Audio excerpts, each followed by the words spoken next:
कालपासूनच मला थोडंसं टेन्शन आलं होतं, कारण की रायाचा आज वॅक्सिनेशन डे होता. बिचाऱ्याला माहीत पण नव्हतं की आज त्याला वॅक्सिन देणार आहे आम्ही. पहिल्या वॅक्सिनच्या वेळेस त्याला खूप त्रास झाला होता आणि तापसुद्धा आला होता.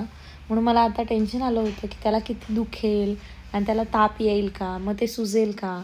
वॅक्सिन तर रायाला देणार आहे, पण भीती मलाच वाटते कारण की त्याला दुखावं नाही एवढंच मला वाटतं. शेवटी आई ही आईच असते ना. आता इतका मस्त झोपलाय. आता त्याची झोप मोड होणार होती आणि तो खूप सारा रडणार होता. याच्यावरूनच मला कसं तरी व्हायला लागलं होतं आणि त्याला 2 ओरल डोस दिले आणि त्याच्यानंतर आज एकच वॅक्सिन होते आणि तो इतक्या जोरात रडला ना की त्याच्या आवाजासोबत माझाही आवाज थांबला होता. पण डॉक्टर त्याच्याशी इतक्या छान गप्पा मारत होती, पण तोही गप्पा मारत होता. म्हणून आज खूप दिवसानंतर पहिल्यांदाच आम्ही हॉस्पिटलला जाणार होतो आणि जायच्या रस्त्यालाच मामाचं दुकान होतं. मग मामालाही भेटलो आणि आजीला पण भेटलो. मग मामाला भेटून तर आम्हाला खूप मजा वाटली. आता आजी आजोबांना भेटायचं होतं. मग आजीचं प्रेम तर काय रायासाठी कमीच आहे. मग गप्पा तर इतक्या मारल्या जणू काय आईच्या तक्रारीच सांगत होता सासूबाईंना.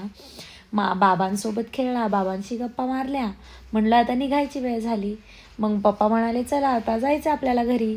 आणि मग घरी आल्यावर राया तर पाय हलवत होता. म्हणलं थोडंसं दुखेल, पण त्याला काही अजून तरी दुखत नव्हतं आणि अजून तापही आला नव्हता.